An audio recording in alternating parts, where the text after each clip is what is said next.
This isn't going to be a terribly long session, so no, hey, how are you? But I do want everyone to know that, this is going to be the first conversation of what will potentially be many for many of you, around the idea of real estate teams. And it's something that, real estate teams started about a decade ago, maybe a little bit more, excuse me. But they've really boomed in the last 10 to 12 years, right? And there's a lot of reasons for that, which we'll talk about in a bit. So as teams grow, and as the industry grows, it's important to understand, like, hey, what does that mean? What are the options for me? If it was something that I was interested in, what are my next steps? That's all we want to do here tonight. So we'll start. Before we start, I'll tell you who I am. My name is Mike Werpath, CEO and team leader of Keller Williams Greater Metropolitan. If I don't know you, I'll love to get to know you. And if I do, I'm sorry for your luck. So what I'd like to do is just get a quick who's in the room, just name, rank, serial number, how long you've been in the business, and what one thing you want to get out of tonight. We'll start here. Hi, I'm Jill Brown, and I've been with Keller Williams and had my license just for a year and a half. And after a year, I finally had a deal. But I work full time, so that's and I hate it so bad that I'm visiting the team idea. So. Excellent. And for anybody that's on Zoom, I just dropped a link in the chat. If you would please click that, fill that out. We'll capture all your information. For anyone that's here in the room, you have a half sheet of paper. Please fill that out, and I'll collect them as we go through. John? My name is John Murchison. Been a real estate agent here with Keller Williams 10 years now. Been licensed a bit longer. But now I'm at the point in my business where I'm actually exploring the option of starting a team myself. So I'm here to learn more about team structure and things like that, and exploring to building a team myself. Yeah, it's exciting. Congrats. Yeah. I'm Kathy Diggs. I was licensed in 2021, but I say that I haven't been active until I walked in the door of Keller Williams in December. So I say I was in limbo for a year. That's right. For a year. That's right. Really wanted to make sure I was serious. Yeah. We had to make sure you were serious, Yeah, right? that's right. And that's it. I getting ready to do my first purchase order for a possible buyer, and all is well. Learning a lot. Great. I'm Chris Case. I actually thought this meeting was about creating teams. I just created a team, but I haven't hired anybody yet. So I'm interested. I'm just under the 3-year mark, and I did a little over $5 million this year. And so I'm hoping to hit 10 million this coming 2023. So welcome everyone. Excellent. And you will, I promise you will learn everything, well, maybe not everything you need to know, but a lot of what you need to know today, because it goes both ways, right? Like in any good relationship, team owner, team agent, is if everyone knows what's expected and what the opportunities are and what it all means, as long as we're all on the same page, we get a lot done. Bill Conrad. I'm active in my license right now. So I'm just here to learn about team, hopefully join a team and get more active in real estate. Great. Hi, I'm Paul Morris. I've been licensed for 6 years, here as an independent agent with Keller Williams Greater Metropolitan. Here strictly to learn about, it sounds like it's Teams 101. So that's what I'm here for. Yeah, that's a great way to describe it. Great. My name is Anthony Stacknick. I've been licensed for about 6 months now, and I'm here to learn about teams because I got to get out of managing construction. Yeah. What's one thing you want to get out of tonight? Just general information or anything specific? General information, and hopefully learn about a team that's got an open spot. Yeah, right on. Excellent. I'm Victoria Dumont. I've had my license for about 3 months now. And I'm kind of just hoping to see if the team is right for me and get started. Wonderful. I'm Savina, and I got my license last year around the same time. And since then, I have been full-time employed with Keller Williams. I'm looking to join the team where I can be once with just, like-minded people and, be a part of the team and grow my vision. Awesome. Hey, I'm Rachel Thompson. I've been licensed since December 19th, so I'm new. I wanted to come here tonight because I really do want to join the team, so I can see what kind of experience I can gain or knowledge I can, get. So I just want to learn. I just want to learn all I can. My name is Venus Warhamfield. I've been licensed for 9 months. I actually joined the team, from New Year this week. The reason why I came here, I want to learn more, probably I missed something. Yeah. That's one of it. Great. I'm Linda Haynes, I came probably the same time I heard. Yeah, very new, about 3.5 months or so. So same thing like everybody else wanted to hear more about PN. I tried to do the solo, I feel like not that easy. Yeah, great. And last but not least, Carlene Alford, and I just finished my classes.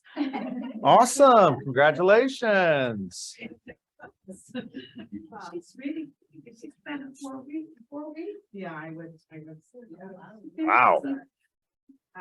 So yeah, so I have to, take the test and hopefully I can get through that and something like that. That's my goal.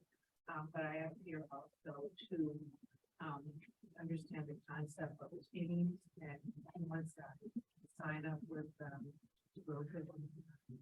have a better education, starting from the jump, and going forward there. I can make a determination if I want to be independent or with the team, and hopefully I get a lot from this, this session here, and my dear friend Linda Flynn.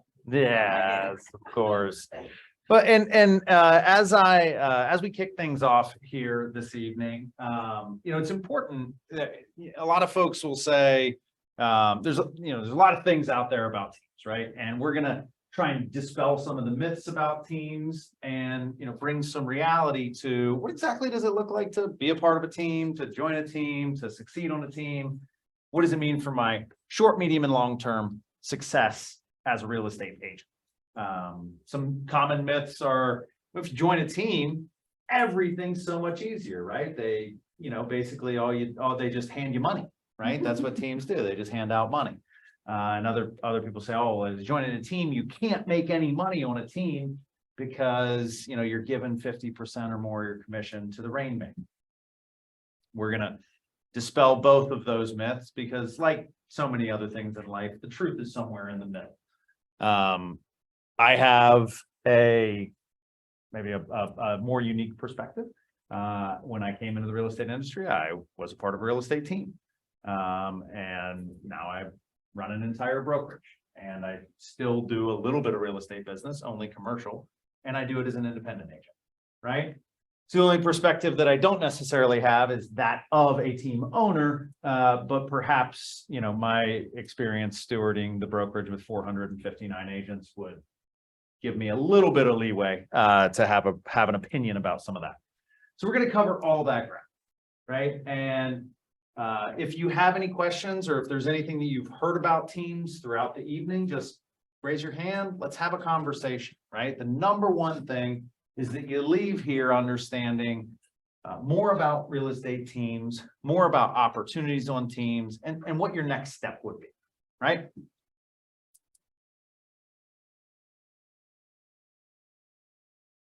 Click.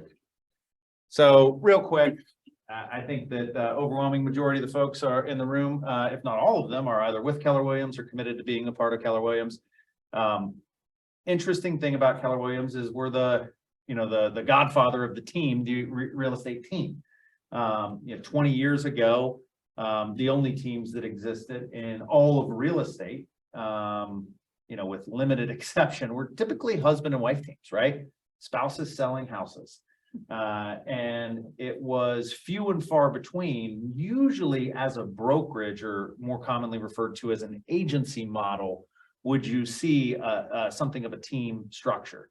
So Gary Keller is often attributed with the proliferation of teams because when he wrote The Millionaire Real Estate Agent, right, that book that was published 20 years ago this year, I believe. He interviewed all of these top teams throughout the entire United States. Actually, there's a team in Northeast Ohio that was interviewed for that. Judy Crockett and the Crockett team was a part of that project. But what they found was everything, there's a model and a system, and there are certain things that certain real estate agents and certain teams do that allows them to have success. So that got pushed into the Keller Williams ecosystem and became a big part of where agents inside of Keller Williams find success. And also, as team owners and also as team agents, right? And so that has continued, and Keller Williams is the largest real estate company in the world. We close more sides, more volume, and have more agents than any other real estate company. So much so that I'm gonna give you some 2021 stats because they haven't fully baked 22. But in 21, 24.7% of all real estate transactions in the United States involved a Keller Williams agent, right? So 1 out of every 4 people that bought or sold a house worked with a Keller Williams agent, right? Here locally, Keller Williams was founded in Northeast Ohio 20 years ago, and it'll be 21 this fall.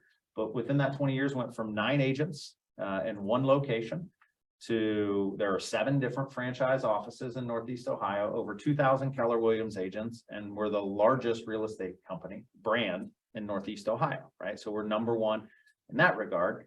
What's extra special for everybody in this room is that Keller Williams Greater Metropolitan is actually the #1 Keller Williams office in the entire world. So there are about 900 Keller Williams offices, and this one is the most profitable, right? So we attribute that to 1, our great people and our great culture, right? Our agents, our incredible leadership team, our ownership group, our agent leaders. And then, the second one, which is really important for everybody in this room and everybody in every room related to real estate to hear, which is we follow the models, right? We're a company of models and systems, and helping individuals grow their business and grow teams, or helping individuals find success in real estate through teams is one of those models and systems that we like to follow. Sound good? All right, so let's talk about brokerage models. So for those of you who are not yet licensed, or I know we got a few people online who are with another, or might be with other brokerages. There are 3 types of brokerage models. There are close to 1,000 real estate offices in Northeast Ohio, but there are really only 3 types, right? The first type is what's called the dependent or traditional model. And this is very much an employer-employee relationship. Most of the risk is taken by the brokerage or the broker or the owner, and then that risk is recouped in more favorable commission splits. So you typically see dependent models with 50-50s, 60-40s in perpetuity, right? Then there's the independent model or the a la carte model, right? This is one that offers up, more like a landlord-tenant relationship, right? You're not talking to or interacting with your landlord on a daily basis. It is very transactional. And sometimes when you need things, your landlord will provide them, and sometimes they won't. And you have to go get that a la carte, right? And then the third model is the Keller Williams model, or the interdependent model, where both entities set out with the idea of mutually shared success, win-win opportunities, and there's a focus on business development, and wealth creation. Right? I always say there is no right or wrong, right? There is none of these are better than the other, right? What's good is what's good for you. And so I meet with real estate agents or prospective real estate agents all the time. And I say, look, if the idea of a dependent model is attractive to you, that's great. A lot of real estate teams actually look like a more traditional brokerage, right? And we'll highlight some of that example. If you're looking for partnership and culture and community and development, right? And growth opportunities, because you have that entrepreneurial spirit, great. Like interdependent model is where you're really going to thrive.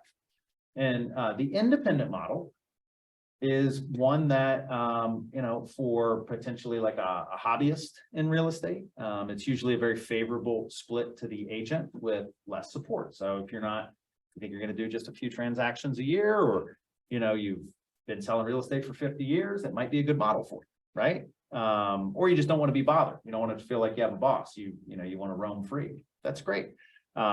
Each one of those serves a different type of agent. We believe that in our organization, our model of the interdependent model, and then incorporating the opportunity for real estate teams, we actually protect the dependent, the independent, and the interdependent ways of doing business. So what is a team? Right? So let's just start there. That's probably an important one. It starts with the rainmaker, right? And okay, what's a rainmaker? Because that sounds really cool and I want to be, right? It just means somebody who has built a really successful real estate business.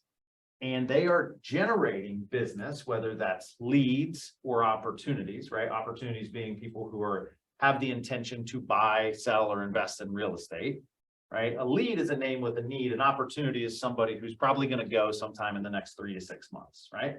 So this is a person who has built such a strong system, has built such a strong following that they've got more than they can handle, right?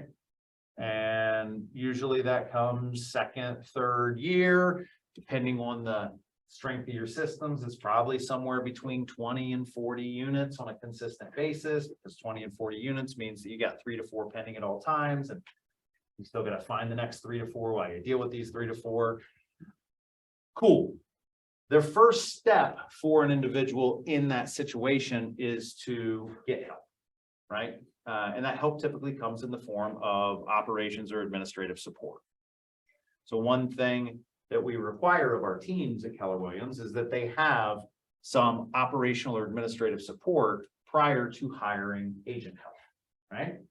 Because there are 176 different things that can or should happen during a real estate transaction. 176 ones. They don't happen every time, but there's a potential for 176 different things to be required of a real estate agent in a transaction. Only 10 of those things require a real estate license, right? Which means if the average commission on a buy side is $5,000 and the average buyer takes 50 hours to close, that's $100 an hour that a real estate agent makes when that transaction closes. Now, if I could offload 90% of my time, energy, and resources, or my requirements, to somebody that I can pay $20 an hour, and I can do that transaction in 10 hours instead of 50, I now make $500 an hour instead of 100, right? So that is a very rudimentary and crude representation of leverage, which is what is in place for a rainmaker that then allows them to take their abundance of leads, their abundance of support and resources, and their abundance of experience, and hire an agent to help them with those 10 license required tasks so that that agent can have success and it's shared with the rainmaker and vice versa. So there's a very quick soup to nuts on how and why somebody would start a team, or what a team is. A team is not just two people deciding to do business together, right? A team is not in the best sense, it's not a glob, right? There's an organization, there's a structure, there's a person in charge, there's a person that does X, somebody that does Y, somebody that does Z, right? Some teams will have 3 or 4 administrative professionals and just 2 agents, right? Because they have such strong systems, right? But at least some element of transaction coordination and administrative support will be there, because that's what should be attractive to you as an agent who might consider a team, right? Any questions about this? Yeah. Well, do we have to sign a contract when we get to the team? Yes, and we'll talk a little bit more about that in just a few minutes. That's a great question. How does that relationship really manifest? So when I talk about that administrative operational support, that abundance of experience and opportunities, as you consider the idea of a real estate team and what that might mean for you, you want to be measuring out like the benefits of it and what's the value add for you as a real estate agent. So here are some examples of things that a team can bring to an agent to help them find more success. Right?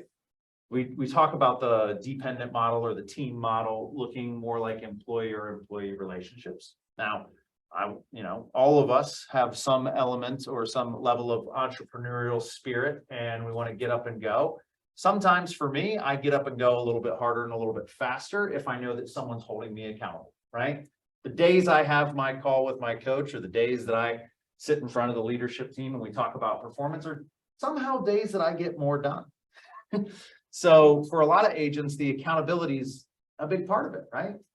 Freedom is a huge opportunity within a career in real estate. And yet freedom cuts both ways. I always joke that in real estate, you can be your own boss. You just have to be careful because some of you are pretty shitty bosses, right? Pardon my French. But if you're not the person who's a self-starter, if you want somebody to say, be here, call this person until this time, and then go show this house, that can be great. Leads are another important part of the equation, right? Though that abundance of opportunities could be, your first deal or your 50th deal or however many you want to do. The administrative support, the marketing support, the database management, whether technology, mentorship, access to communities, access to a network, higher degrees of training and more hands-on support. Those are all things that are there. And I'll tell you, we have about 30 different teams in our office, and there isn't a formula that it's like, oh, well, all teams are 10% accountability, 22% leads. Now, some of them are very heavy, as I mentioned, on administrative support, right? They might have 4 or 5 admin and a spot for 2 buyer's agents. And you are going to do 5 things really well as a buyer's agent on that team. You're going to make a lot of money doing it, right? But it is a very narrow focus versus other teams that might say, hey, we have a transaction coordinator and we have a database manager, but everything in between, calling the database, showing the house, cultivating the lead, getting them pre-approved, like you're doing all this stuff in the middle, right? And so there's 100 different ways that you could mix and match these. And so that's why it's, as a part of the process, we're going to figure out like, hey, what exactly are you looking for? Because some teams, not as much accountability, right? And more loosely organized, community lead distribution based. Other groups, highly accountable, right? Just like finding any other partner in life, right? It's got to be the right match and you got to know what you're getting into. As I mentioned, over 30 teams in our office, and some of the top teams in the state, and top teams in the county, top teams in the state, and some top teams in the entire United States, right? So, as you probably feel like I'm pushing, like this isn't we'll try and find you a team and hope it works, right? Like because of the training, education, support, experience, and the amount of teams that exist inside this organization, just like many of you have benefited from being able to call up an agent and ask for help or call up a member of the leadership team and get support on a specific part of a transaction or a challenge, so too do our rainmakers or our team owners leverage each other, right? To make sure that they're running the most efficient, most profitable, most successful teams. So is a team right for you? Some questions you can ask yourself, right? Some things to think about. What level of accountability do I desire, right? What sort of what do I know that I need for success? Guys, if you came to the real estate industry because if you had to show up and sit at a desk one more day, you were going to punch your boss in the face, I'm going to say like maybe the team thing, you want to find the right match, right? Because if there's a concern around accountability or a discomfort around needing to be somewhere at a certain time, some teams are very strict and diligent on that, others aren't, right? So that's going to say, hey, we got 30 teams, but there's really 10 that you should interview, right? What sort of flexibility do you need in practicing your real estate business, right? So we've built an organization that's very conducive to dual career agents. And some real estate teams have done the same thing, right? While others say, hey, listen, we invest a lot in administrative support. We invest a lot in marketing. We invest a lot in advertising. You've got to be either in with both feet or out with both feet for us. Okay? That's fine. There's no value judgment in that. It's just some teams hire agents who are dual career. Other teams do not. And then what are your strengths and what are your opportunities, right? So if you have an abundance of leads, you just don't have the experience, you don't have the systems, you're disorganized and you need support, there are teams that would be better fits, right? If you are, you know, have a strong background of real estate adjacent or sales adjacent activities, you just don't have the opportunities yet to transact business. A team that is focused on lead creation and lead generation for you or alongside you or through you might be one that you're better suited for, right? Do we see how that, what a team offers and what you need there has to be a healthy overlap in that Venn diagram? Yes. So you said that you have 30 teams here in this office. Mhm. And if we wanted to determine a team that we wanted to join, like do you have a get to know team night or something? You're skipping ahead. Linda, Yeah. can you keep an eye on her, please? I'm kidding. We're gonna cover that. We actually have you know, because we have so many teams and because there's such diversity amongst the teams and amongst our agents, you know, we need what do you know, Keller Williams, models and systems. We need a system to help us get through this, right? This is just more on your deciding factors for a real estate career. If you've heard me talk about a career in real estate, you've heard me talk about the 3 F's: freedom, flexibility, and financial opportunity. When it comes to financial opportunity, let me just knock this myth out of the park. You know, we're gonna take a look at the way commission splits work when you're on a team. And on average, generate a commission as a part of a team, 50% goes to the team and 50% of that commission goes to you. So if it's $5,000 commission, you're going to take home $2,500 if you're capped as a team agent. That $2,500 will also be what your portion to the real estate office, what comes out of that, right? Here's the thing, people are like, man, $5,000 commission, I'm going to take home $1,600. That seems like not that much. Well, keep in mind, all of the things, or a lot of the things I should say, related to that real estate transaction are now off your plate, right? The financial risk of hiring, of marketing, of employees, of, you know, lead generation, lead acquisition, those all lie on the rainmaker, right? And so if you look at, I spent 7 years as a financial analyst and a data analyst. So everything I do before I open my mouth, I've looked at the data. If you look at everybody who's joined this organization in the last 3 years, since 2019 through 2022, so I guess 4 years now. You look at the individuals who joined a real estate team and the individuals who were solo and went into productivity coaching, which I know many of you are involved with right now, right? And you say, well, who makes more money on average? Well, if you haven't figured out yet, averages in real estate are lies, right? No, but first of all, nobody wants to be average. The average real estate agent in the United States last year sold 3 houses, right? 1.5 million realtors, 4.5 million sales. Don't need to be Copernicus to do that math, right? So being average is really not that interesting, right? So when we look and say, okay, what are the best? What does the top 10% of agents do on a real estate team and as an individual in productivity coaching? They make the same amount of money, right? Top 10% of agents who join this brokerage in their first year make right around $60,000, right? And then the next year, follow that same top 10%, they each make about $70,000 to $75,000. Doesn't matter if you're on a real estate team, doesn't matter if you're an individual agent getting the majority or your share of a real estate transaction. What matters most is that you understand who you are, what you need, and you get to a place that is a fit, right? If you do that right, oh my God, right? There's no friction, there's no rub, you're not fighting yourself or anybody else. And you can focus on helping people have successful real estate transactions, right? Helping your clients.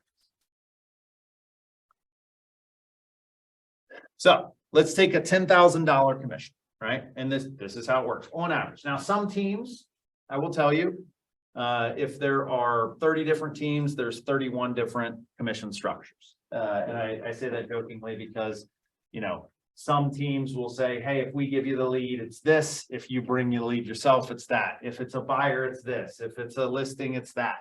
You know, if it's for your first $2 million in sales for a year, it's this rate. And then for your next 2 million, it's that rate, right? So there's a lot of nuance in there. By and large, most agents are splitting 50-50 with their rainmaker, right? So this is an example. $400,000 house, call it $10,000 commission, or $300,000 house, maybe, you know, you're the listing agent, you get a $10,000 commission. Great. Half that goes to the rainmaker, half that goes to you as the agent. And then your relationship with the brokerage kicks in, right? So that's where you would have your split with the local office and with the international office at a 64-36, right? So keep in mind, all the office space, the employees, the marketing, the advertising, the leads, the training, the education, the coaching, the support provided by this rainmaker over here. And that's where they're recouping their investment. And then you doing the work of the work to complete the transaction and getting that reward. So, yeah, absolutely. Thank you. Yeah. So one important thing, so for everybody who's already licensed with Keller Williams, you know, you hopefully know that we're a agent favorable split. So 64% or the majority of the commission goes to the agent until they reach their cap. Then 100% goes to the agent, right? So we have for an individual agent, an $18,000 cap locally and a $3,000 cap with the international office. Now, as an agent on a team, because you have this commission split, right? And you're splitting with the team and then with the brokerage, your cap is reduced, right? It can be reduced somewhere between $5,000 and $9,000 to the local office, right?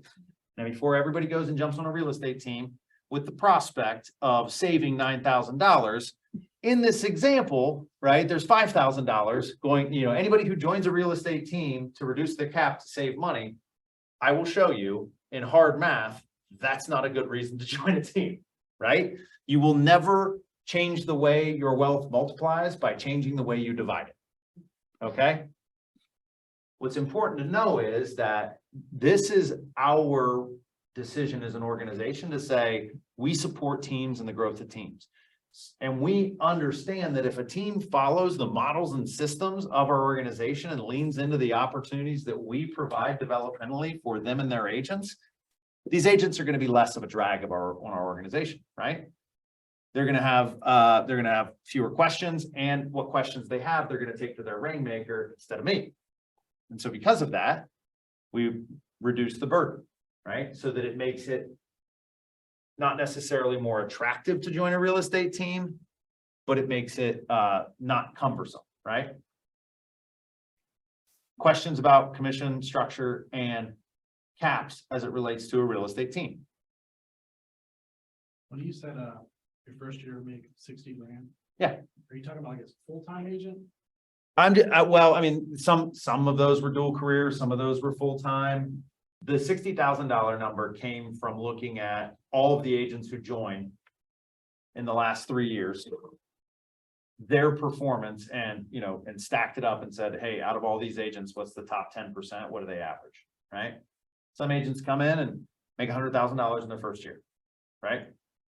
Some agents come in and sell 2 homes, right? And there's no qualification or judgment on that, right? Some people get into the industry and say, oh my gosh, I'm going to sell 2-3 homes a year and I'm going to take all that money and I'm going to take my grandkids to Disney, right? And some people come in and they say, you know, I didn't like my job. I didn't want my boss's job. I didn't want my boss's job. And I just need to replace my income. So, you know, sun up to sundown and limited time for meals in between, I'm doing real estate, right? That doesn't have to be everybody. You know, there's this thing where it's like, oh, how do I make $100,000 in real estate? it's a nice round number. It gets you to six figures. That's cool. The more important thing is like, what do you want out of a career in real estate? And what do you want out of your career, right? And then what do you want out of your life? Because I know plenty of agents in this office who will put up a quiet $3 to $4 million a year in real estate, which is, going to be one house a month and two a month during the summer, right? And they are on PTA.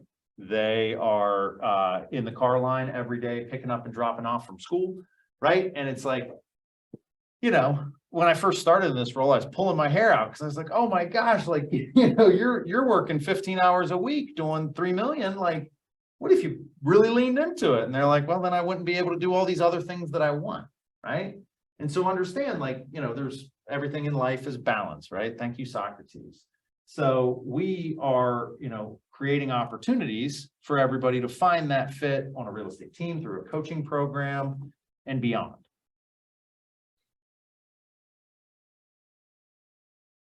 So, and that's not like the gold standard, like, oh, you made 60 grand in your first year. I mean, that's a great year, any year, right? As long as, it's serving you and your goals. So if you wanted to join a team, what would you do? Well, I'm glad you asked, Mike. Thanks, Mike. First, you're going to be here, right? Express interest to the market center and say like, hey, this is something I might be interested in doing. We as an organization have all these different avenues for you to find success. We had a conversation as a leadership team today. If somebody raises their hand and asks for help, we have a model, a system, a process, something that we can, boom, put them into, lean into, create an opportunity for them. What we're doing with an event like tonight is we're going on offense, right? We want to make sure that if the thoughts ever cross your mind, or if you just want to scratch that itch, like we can do it, right? So you're here. Congratulations. Thanks for being here. Love to have you. Then you're going to fill out an interest form. All of you did that. For those of you in the Zoom, please, I'm going to paste this one more time. If you haven't completed the link, please do. That's going to give us all the information we need to help you with your next steps.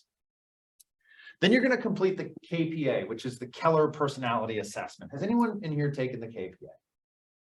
Okay, so the Keller Personality Assessment is a multivariant personality profile, which is going to measure not aptitude, but just your proclivities across 10 different personality traits: responsiveness, results orientation, optimism, things like that. There is no right or wrong or good or bad, right?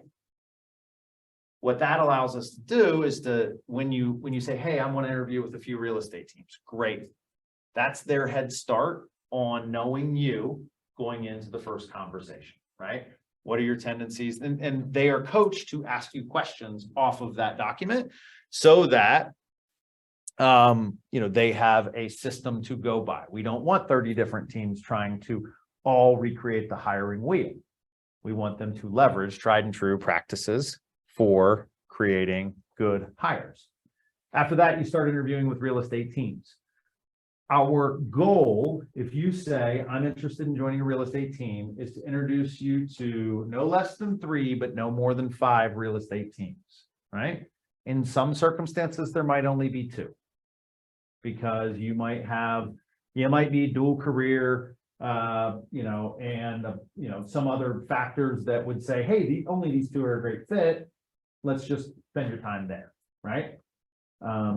Others, you may be a great candidate for all teams, right? And then that's where, we take one foot out of science and put it into art, and you have to trust that I'm not going to steer you in the wrong direction.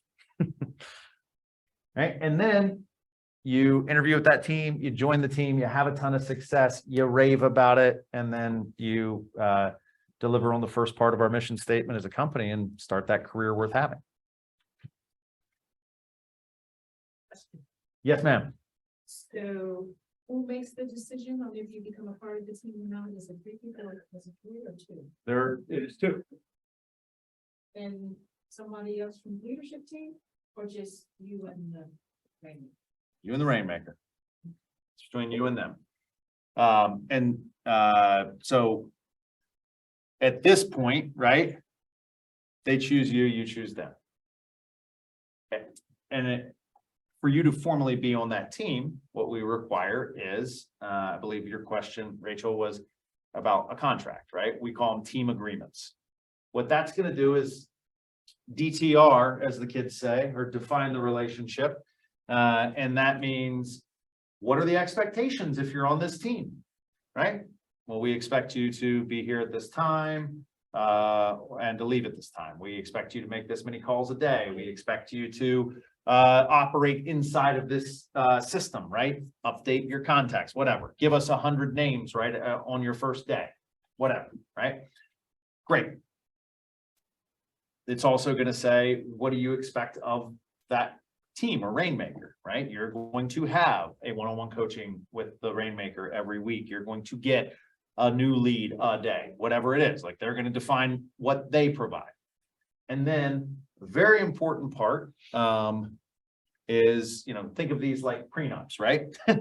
You don't always have to be on a real estate team, right? I told you, I started out on a real estate team. I found success on that team. It led to an opportunity as a leader in the company.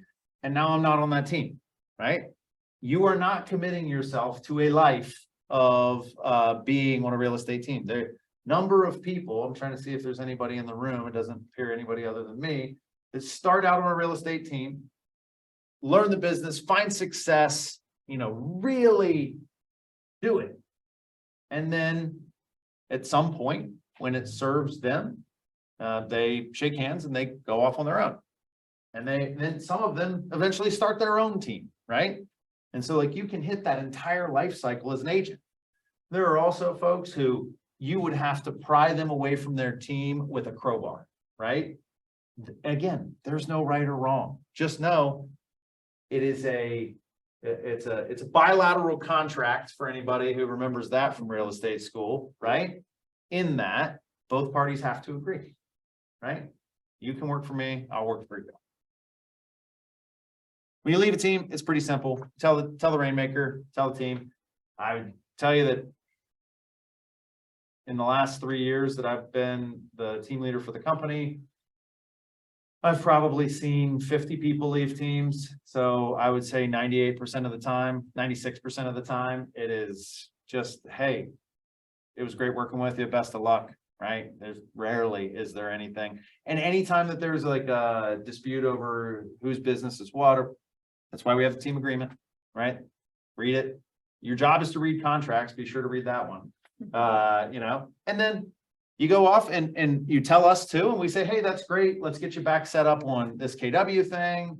For the newer agents, we'll plug you back into coaching. We'll get you plugged into everything, because look, we didn't want to be in business with you. We wouldn't. We don't want to be in business with you just because you're on a team or if you're not on the team, right? Like, our goal does not change as an organization. We are here to help you achieve your goals.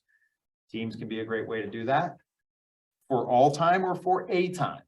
If it's for a time, then when you're done, we'll pick back up where we left off. So next steps. You've all filled out the half sheets in front of you. After that, we're going to follow up with an agent interest form, get a little bit more information, and get you the KPA, right? And then from there, we're gonna get you in front of some teams. And just to be clear, you have no obligation to do anything with anybody. You are still a 1099 independent contractor. We introduce you to 3 teams and you hate all of them. Tell me. That would be good to know. And then we'll find you 3 more. Like, at the end of the day, we want you to be successful in any which way, shape, or form that is. And I believe that for the overwhelming majority of the population, and I'm certain for everybody in this room, that you can find that success inside of our company. Questions, comments, concerns, smart remarks, physical threats? I have another question. I thought she was coming with a physical threat, didn't you? She was right on that. Yeah. So back on that commission split, the chart where you have team and then teammate. Yeah. So I'll do a $10,000 gross commission deal, $5,000 goes to the team. Yeah. And I know that the team leader has to pay Yeah. support staff, admin staff and all of that. So do they all receive the same Like, how does that go? I'm a team lead, how much do I make? Yeah, I give my staff a certain amount of money? yeah. How is it determined how much I keep? Uh, Or if, you know what I'm saying? yeah, so here, I mean, there are, again, models and systems, and there's a lot that, you know, I would coach you on if you were the rainmaker. And, you know, that offer stands for everybody, right? Like I spend time with our top agents reviewing their P&L, looking at where their money goes, because the most well-run teams, think about this, the most well-run teams in the country are operating somewhere between 30 and 40% margin rate for their business.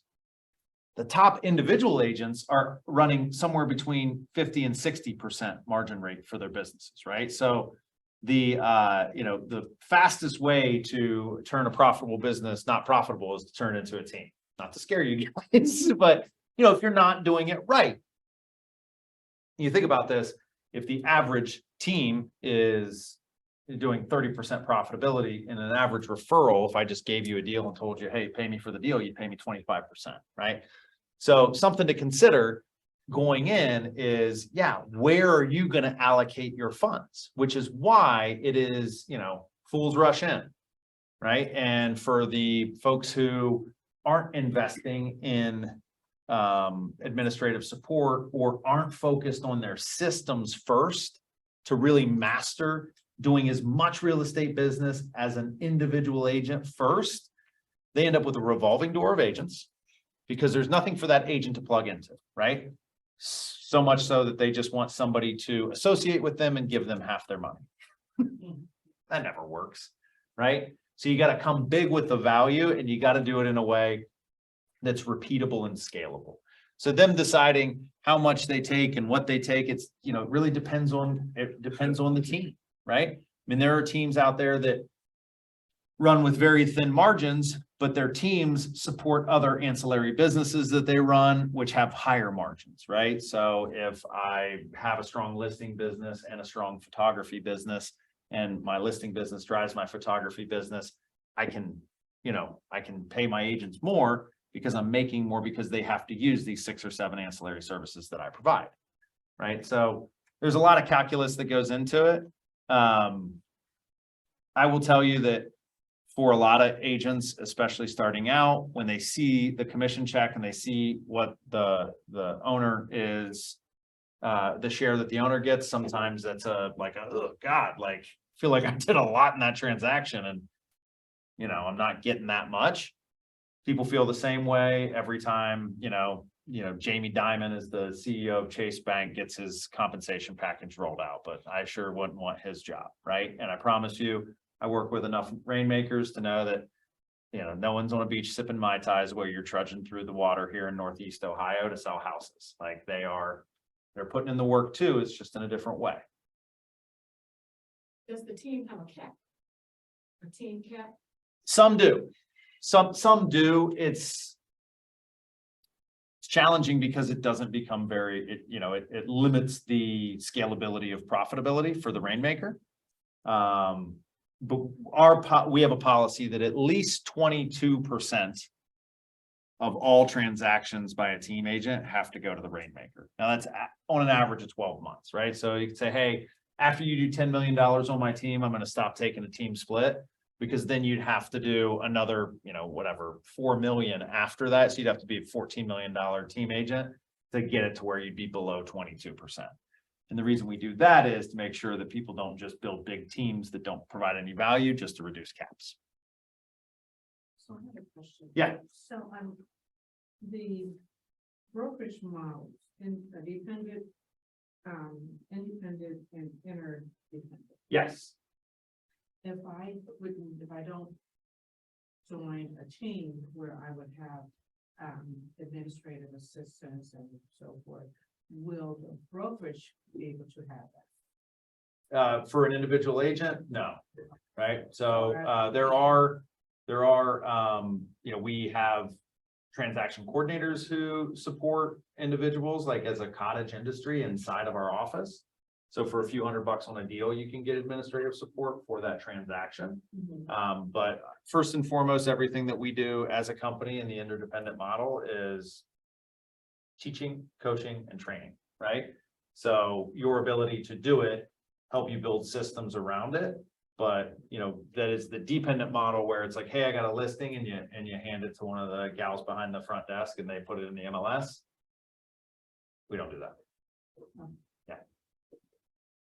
And the reason for that is it's not that hard to put them in the MLS.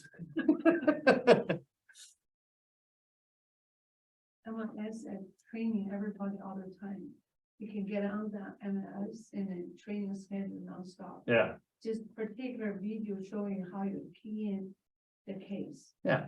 That's not a problem. And, you know, it's the same for literally, if you can dream it, search our YouTube training page and we probably did an hour-long class on Oh, yeah, there's it. Yeah, What I observed for the short time here, I would love you about to. the team, my personal observation, I'm very curious personality about how well each group people do, who came before me. So I was impressed about a lot of young people, very young, and they're some fresh out of college. They could sell first house in the first week. And it's amazing, I could not find any other realty, I went to interview them.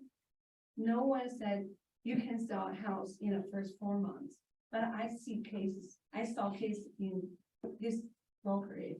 So then I asked them authority in great detail. So I found out, join the team, you had to be committed. You had to be willing to be like in the RMA, whatever your age, whatever your experience, cut into zero. You have to start just like exactly a brand new baby, follow every step they do.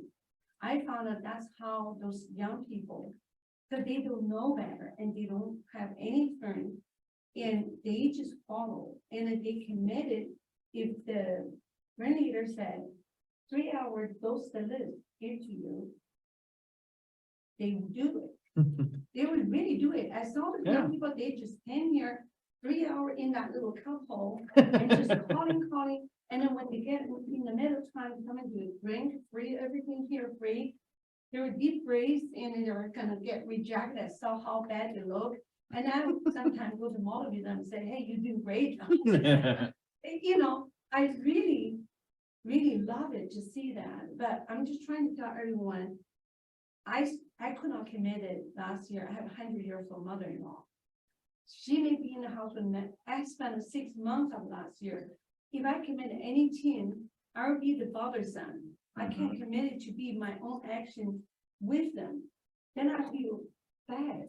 You know, I join team, I can't produce, I can't even follow their action. That's something I personally feel bad, so I didn't join. But this year I feel better. My Yeah. mother-in-law completely recovered from 2 incidents, 1 surgery, 1 COVID. And let's get another COVID. Well, and that's the great thing is that, Yeah. you know, as you said, like, there is no like, oh, everybody's got to join a team before February 1st, right? Or that like, when you come in, you either pick a team or you be a solo agent, like, at the end of the day, like, there's some nuance, there's some policy that we have to protect the agent, protect the brokerage, protect the team about when things happen, but you know, we're never gonna stand in the way of opportunity, right? Like, if you feel like that's the best path for you, and look, you could go through this whole process and then say, you know what? I'm sure I want to be an individual agent. Great, right? That self-discovery is such an important part. And there are agents who will be in the business for 3 or 4 years and then say, you know, if I never have to talk to another title company again, that wouldn't be so bad. I'm going to join a team and I'm going to roll my business in and I'm going to do those 10 things that they ask me to do on a daily basis. And, you know, stage and age in life is going to dictate a lot of things of what you want. Right. So that's great. What other questions do we have? Yeah. You just brought up a question in my mind. You talked about title agents. So agencies, does this office have title agencies that you have to work with, or did you, as a real estate agent, find the, one that you have used before? So you are not required, you cannot be required by anybody to work with any title company. Okay. Okay, we have a title company. Right? GM Title and Escrow. It's our title company.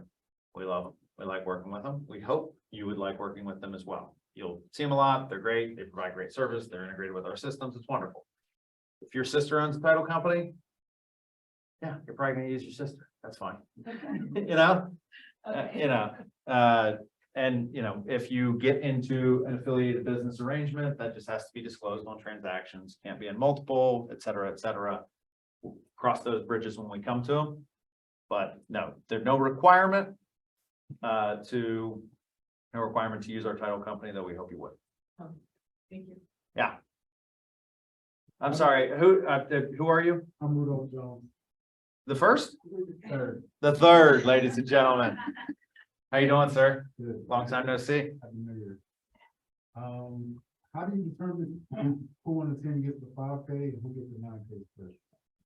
Great question. So the first agent who joins the team, so let's say I'm a rainmaker. I'm actively making it rain, such I get that title. And John comes to me and he says, you know, Mike, it's been a tough year. I'm gonna join your team. You were right. John is the first agent on my team. He's a $9,000 cap, right? So the first agent on the team gets a team cap at a half cap. It's $9,000. Now, Kathy comes along the next day and she says, Mike, I accept your offer to join your team. Not only are you witty and charming and handsome, but you're pretty good at real estate too. Her words, not mine. So now every agent, Kathy and every agent beyond would come in as a $5,000 cap. But before you're like, well, how do I decide that, John? We blend them, right? So I can say 9,000 from John, 5,000 from Kathy, 14,000 in total, 7,000 each. Make sense? And then Rachel comes along and she joins the squad, right? Now it's $6,333.33 each. Because you're adding that 5 in and blending it across all three, right? So it depends on the number that are on the team, right? In some teams like Bob and Sam Zimmer, right? They're leading an Ignite tomorrow, 1 o'clock via Zoom. Awesome. Bob Zimmer is likely one of the coolest people on the planet. Always love listening to that guy. His son, Sam, they're in business together, right? So Bob's an 18, Sam's a 9, every agent on the team is a 5, right? Like they take that full 18 and 9 as the owners of the team, and then everybody's a 5, right? We've had rainmakers in the past say, I want everybody who joins my team forever and ever and ever to just be a $5,000 cap. I don't want to fuss with blending in it. I don't want caps changing. So they turn themselves into a $22,000 cap instead of an 18, right? At the end of the day, 18, 9, and everything after that's 5. You can split it up any way you want. It just has to add up. Does that make sense? Whoever asked that question, Rudy? Thank you. So the 3,000 still remains. It's 3,000 any way you slice it. Gary Keller always gets his money. That's what he gets for being Gary Keller. Was that from each agent on the Each team? agent on the team.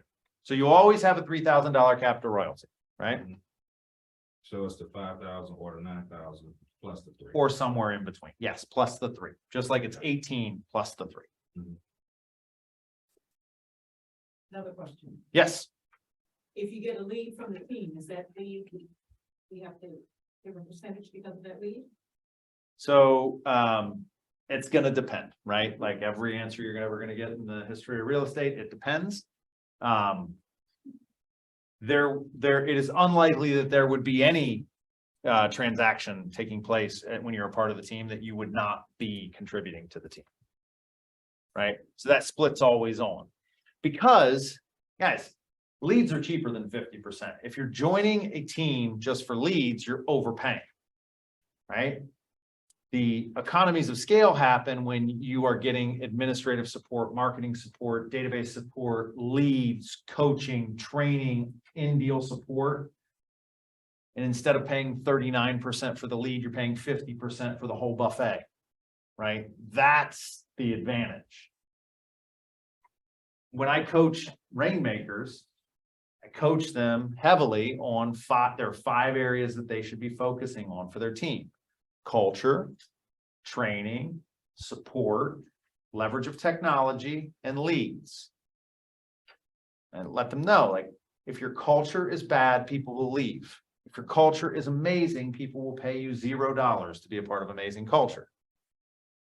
It's table stakes, right? People want to like the people they work with. Training, our organization has the best training that I have ever seen, right? At least in the state of Ohio, probably in the world. And so like, you know, as good as you might train as a rainmaker, there's like a small percentage of value that's really going to come from that training because our culture is strong as an organization that everybody trains. Same thing with technology. We are the only real estate company in the world remaining with proprietary technology that is constantly being updated as software as a solution. I won't dive into my nerd speech about how good our technology is, but it's awesome. And it's unlikely that anybody's going to pay you a portion of all their commissions to use the technology that they already have access to. You need to help them utilize it. So then you're really down to 2 buckets that an agent will pay for. Support, which is all these things, right? And then some, and leads, right? And if I can get a lead, if I'm paying 25% for a warm lead as a referral to another agent, we better make damn sure that you're getting 25% worth from a support side of things. Or that you're getting such an abundance of leads that you can basically choose your income and choose how hard you want to work and you can do it, right? Like those are the 2 biggest factors, right? Now, the other ones have to be there. Don't hear me discount it, but what you're paying for, right? Support and leads. And you want to be doing it at scale so that you're paying less than what it would cost you to go get it on your own. And that's why even experienced agents who are doing $5 million a year might stand there and say, all right, my prospect of building my own organization, hiring people, firing people, getting an employee handbook, figuring out how to do my database, let alone other people's databases, or I could just go work my tail off and have 50% margin rates. You know, you get half of every deal with none of the expense, right? The average rainmaker is netting 30 to 40% if they're in the top. From a profitability standpoint, the average team agent is clearing 50% with very little, if any, expenses. Make no mistake, we have team agents who make over $200,000 a year with less favorable splits than the one that I put on the screen, right? So, it's, again, dispelling the myth that it's a guarantee or that you can't make a lot of money, right? Some of the top earners in this company are team agents. Great questions, guys. What else you got for me? Keep them coming. So when it comes Rudy, to the we're not raising hands. I mean, Rudy raised his hand. I already took my question already. Let's see if you take his. Yeah. Yeah. Is that what they say? I haven't heard it. All right, so my question was, as far as like a database, we all have KW commands. We all have databases. Yeah. As far as the database goes, is there a team database that gets set up so that we all can? Yes. So there's a lot of things that Command can do that you don't even know it can do yet because you're not on a team or you don't have a team. So when you join a team, you're going to have like basically it's like tabs on your Google Chrome, right? Is like you're going to see John Murchison and then the John Murchison group. Right. And then your team agent, I'll see Mike Rapaski because I'm an agent on your team, and then I'll see the John Murchison group. Right.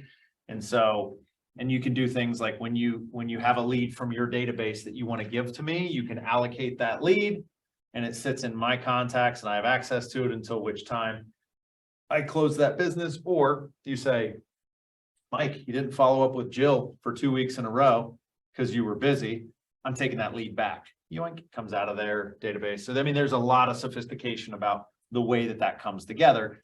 And you'll want to have very clear, for you, you'll want to have very clearly written, and for everybody else in the room, you'll want to really understand what the team agreement says about what happens to your database and contacts upon your departure from the team.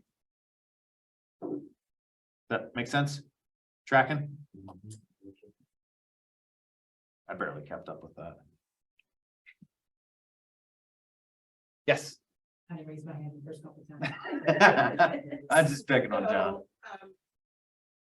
the types of leads that you give each individual agent on your team, Sure. is there a system to that? So there's different systems. Some teams will work with what's called a round robin, which is I'm gonna give one to you, then one to you, then one to you, then one to you, and then back to you, right? Okay. Some teams are bigger and they distribute leads based on geography. Some leads, I would say, or some teams, most teams will have a mix of round robin for inbound leads, right? So I'm running ads on Zillow and somebody clicks and it rings, it's gonna ring. So all of your, that's a first come, first serve model. It's gonna ring to 5 people's phones at once on my team, and the first person to pick it up gets the lead. Right? Then teams also operate with the database of all the old leads, right? People they haven't transacted with. That's typically called the pond, right? And then any agent can go fishing in the pond. And so you just, teams just dial down that list, right? And some teams will have, you do your own prospecting and lead generation, but they provide you with tools like dialers or call lists and things of that nature, right? So when you think about leads, it's not just like, congratulations, here's a pre-approved buyer, have fun. Sometimes it's you getting access to a 3-line dialer that can call 90 people every 20 minutes and, get you on the phone with somebody as quickly as possible. So that if you sit there and lead generate for 3 hours, you're going to talk to 100 people in 3 hours instead of chicken pecking the number into your phone and talking to about maybe 15 people in the 3-hour period. So it never comes down to John might get a $400,000 lead, I might get a $100,000 lead. It's kind of- Team to team. It's kind of. Yeah, I mean, down to different, yeah, I don't know. I mean, that's going to vary from team to team, right? That's yeah. for me as the brokerage. It depends, right? Yeah, it depends. Great questions, cause Yeah. I'm over here like, I can't think, I'm just Yeah. too late at night, but Yeah. I have a question. Oh, do you have a question? Yeah, He raises his hand. Rudy's getting denied. You know what, Rudy? Maybe if you'd sit up front like a good student. What do you got? I want to know what is like today. So we did that a couple years ago or last year, maybe. It was not a great event, right? So this is our alternative. What we're gonna do is find all the people who are interested, and then like any good real estate lead distribution program, we're gonna get it out to the teams, and then we're gonna play matchmaker, right? I'll be Chuck Woolery for a couple weeks. Chris is the only one who got that. Thank you, Chris. Laughing at my jokes. And so, for those individuals that are looking for teams, and we surveyed at the end of last year, all of the teams in our market center and said, are you hiring? What are you hiring for? What type of agent are you looking for? So we've got like all the questions that you're going to answer as a part of your agent intake survey are the same ones we asked them. So we can, if John is looking for full-time agents, we don't throw him a dual career agent and then waste everybody's time. Great question, Rudy. Join my team? Yeah. All right. Taking over the world, Rudy Rapaski. Woo! Has a nice ring to it. Is there a minimum, like, that if I quit my job? Yeah. And join a team and Mhm. team, and I'm in 100%. Yep. Full time. Is there a minimum that I'm gonna be guaranteed, like, okay, we're gonna give you this many opportunities, or we're gonna make sure that you compete this year? Yeah. So it depends. Sorry, I hate that's my answer to everything, but like some teams might be able to give you some, like, that's part of the interview process, is you Mhm. got to bring that to the table and say, hey, look, here are my circumstances. Like, I'm willing to because of my disdain for my current opportunity, I'm willing to, take that risk. What is my path to replacing my income as a part of your team, right? And, look, just because somebody has a team and like this, there's no judgment in this, like, doesn't mean that they know everything and they're infallible and they've seen everything, right? So you want to make sure you're having that conversation, because if you're thinking it, not saying it, then they're not hearing it, which means they're not thinking it. Right. And you gotta really get in touch with your goals and be able to say, look, I need to make $50,000 this year. Can I do it on your team? Right? And, what does that look like? What are the commitments from you? What are the commitments from them? Can I see two things? Just from. Yeah, but please, absolutely. Well, one, last year, so in January, I had one house that was closing the first week of January. And then I had nothing else until May. Okay, so the end of May, I finally got paid again. So I went from a $330,000 house, but I had over a $5 million year. But I stuck with my processes and everything I did daily. And then April 1st, literally, my phone just kept ringing. I'm like, what is going on? Like everybody was calling me, and all my previous clients were calling me for referrals and things like that. So that was one experience, and now I've been paid every month since May. So I've been having consistent pay, which is awesome. Good. Yeah. And then another example is, there was another girl that I started with, she started before me. We were both kind of like, yeah, we're gonna do this, help motivate each other, for the first, almost year and a half, because we started right before COVID. And then she decided she was gonna join a team, which I was kind of surprised, because she's more of seems independent, but then, talking to her, it was a bigger team too, and, from the beginning of October, we're talking, she didn't just right up, and I had 7 pennies, and I was an individual, so I still think it comes to how hard you are, what the hustle is, you can work as hard as you want, or at least, not as you want, but it's really what you really want and need. For me, I literally sold my old house, my daughter's not moving with my mom, and now I'm buying a house this next week, what I mean? So it took me 2 years to get there, but I busted my ass. No joke. Yeah. So, Yeah, I think one of the, it just really depends. regardless of team, no team, real estate is an industry where at a minimum, the outputs will equal the inputs, right? And for most people who stick with it, right? So, more than 3 months of crossing the Sahara, from a business standpoint, there comes a time where team, individual agent, doesn't matter, the inputs return exponential outputs, right? And so your effort, and it's the hardest thing, right? It's you join a team, do it as an individual agent, right? This equation doesn't change much, right? 0 to 90 days, 91 to 180, 181 to 270, 270 to 1 to 360, right? That's your first 12 months. So individual agent, team agent, right? The first 90 days is always going to be 0 to 1, right? Because this is, 1 to 2, maybe if you're on a team, but because it's a snowball industry, right? All the work that you do here, some of it pays you here. And then some of it pays you here. And then some of it pays you here, and some of it pays you here. And then all the work you do here pays you here, and here, and here. And you can see it stacks up the further down the line you get, which is why most people that go off like a rocket come down like 1, 2. I'd rather see an agent take 3 years to make $100,000, because they'll make $100,000 a year for the rest of their life, than I would see them make $100,000 in their first year. Chances are, if you did that, you probably sold everybody that you're ever going to know a house in your first 12 months.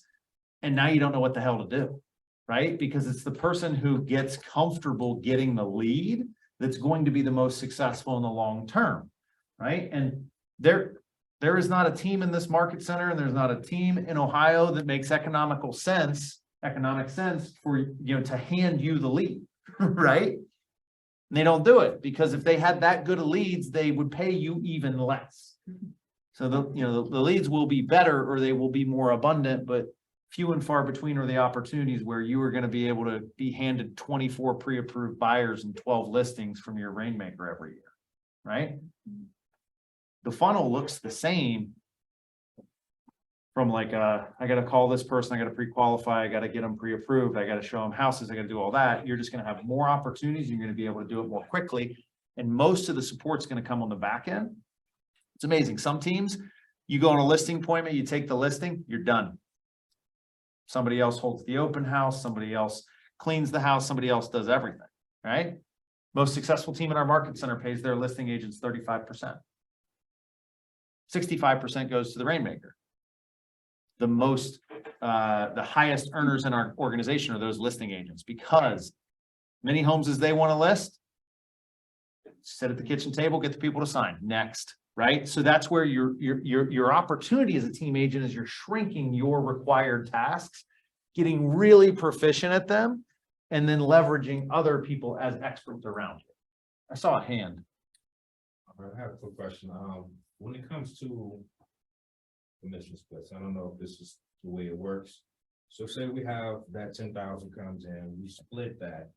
The other portion that we're saying going to the team, are we dividing that up with each member that's on the team, or? No. Just when we do on the team getting paid off of that transaction? Bingo. There's no, I mean, no teams work like, this isn't like a commune where everybody gets a little piece of everybody else's deal. If you want to do it that way, you let me know how that works out. I don't think it would work very well. When it says team, this is, if I'm the team agent, this is Mike Rapaski and John Murchison. Right? So you're getting the other half of that. Or if you have an LLC set up or entity that you're getting paid into, whatever, but like, this is you, not the whole team. People get paid on the, on the work that they do. That answer that question? So, okay, sorry, so in that scenario that you just gave him. Yeah. It's between the Rainmaker, the team lead, or leader. Yeah. And for instance, me as part of Yeah. that team. And there's in between it is an administrative, admin. How does that person get paid? They get paid a salary. The salary from the team? Yeah. So, I kind of verbally ran through this. Happy New Year, everybody. I verbally ran through this at the start. Average commission in Northeast Ohio is $5,000, right? If it's a buy side, it takes 50 hours. Hourly rate is what? Or, sorry. $100. $100 an hour, right? To make it 150 hours times $100 an hour is $5,000, right? Now, these 50 hours break down into about 20 hours of paperwork and downtime, 10 hours of finding the lead, and 10 hours of showing the house, right?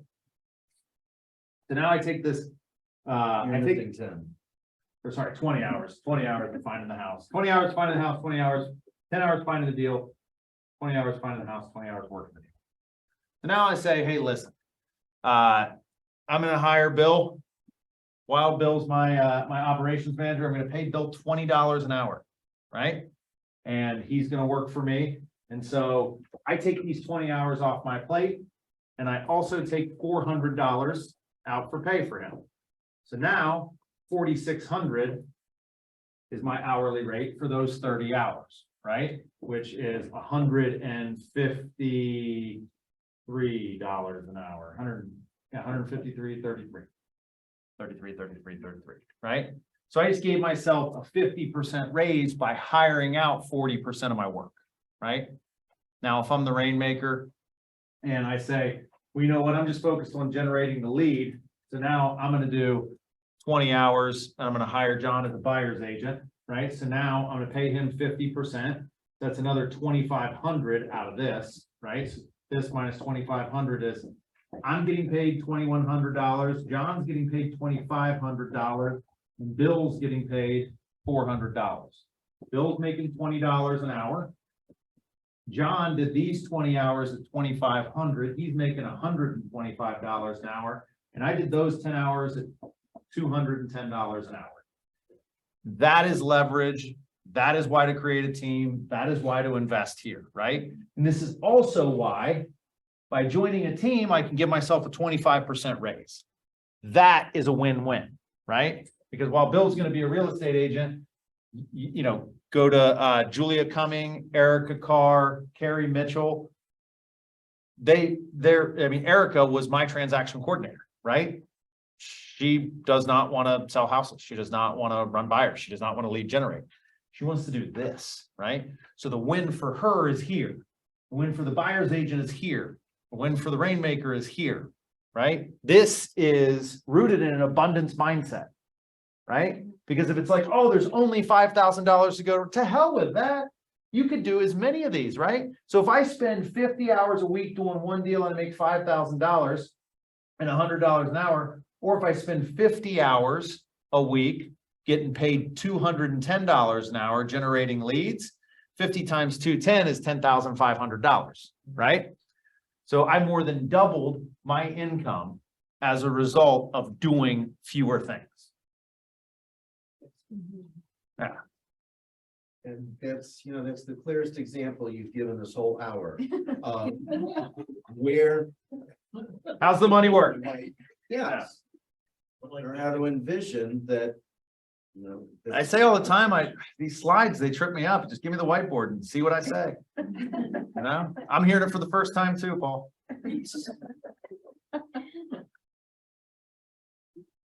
So when you join a team, are you still 1099 or? will you Yep. be W-2? No, you'd be 1099.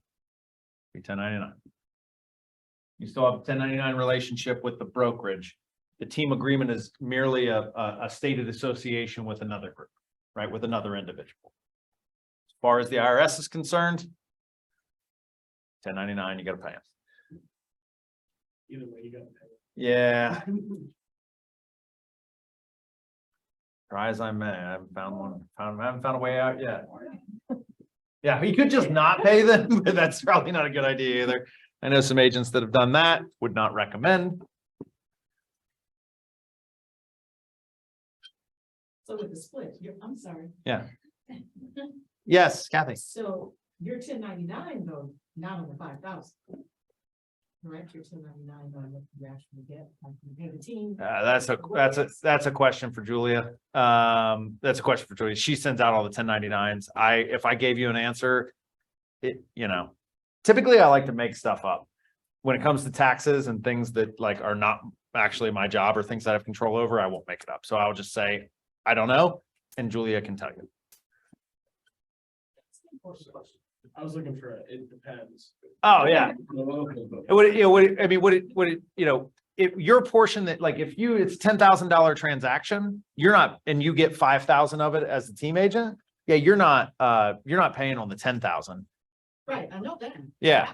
On the 10,000, Yeah, and I get my split. yeah, 5,000. yeah. So you're gonna pay on the 5,000, but you're gonna write down your contribution to the local office as a deduction. As a deduction. Yep. It's, What's that? it would be based on the turn, right? Yeah. Yeah. Yeah, but you would get to, it's a write-off, right? Like, you know, just like your monthly bill is a write-off, right? Off the cap, basically. Yeah, you should be able to. Yeah. Again, I'm not a tax or accounting professional. We have a partnership with one to answer that. So, you know, all I'm allowed to tell you to do is you please pay your taxes. Please. Pay as little as you have to, but pay them. Easiest way to make an extra $10,000 next year is don't give it to the government legally. Like, you know, use an accountant that will help you legally not give the money to them. Last call for questions. Looking at Rudy, Kathy, and John. Kathy. I was just gonna say, make sure your accountant knows about all the possible deductions. Yes. Because I've got an accountant now, and I'm learning that he doesn't really know everything he needs to know about certain legal. Yep. He's 70. Yeah. So. Yeah. It might just. Hey, there's no age discrimination And here. I'm close to 70, but it just might mean Yeah. that there might be some things that he's just not tuned into. Right. So, So. Yep. We have partnered with the biggest nerd I've ever met in my life. He's about 35 years old. And he hates taxes in the sense that like he's made it his life's mission to help people avoid them. He works exclusively with 1099s. So it's not like he is someone that, I mean, if you have, I have a W-2 from this office, he will deal with it, right? But like, if you just want to have an exploratory conversation and like, hey, you want to like flash whatever you get from your accountant in front of him, he's more than happy to do it. He's a great partner. We have a ton of agents who use him. Strongly recommend. It's on the website. If you go to 297agent.com, Business Resource Partners, Bobby Bodner with Breadify. Bobby Bodner, Bobby Bodner.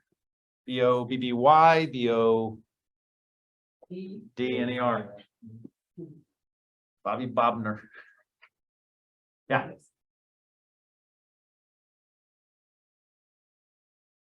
Cool. All right, guys. Thanks for being here tonight.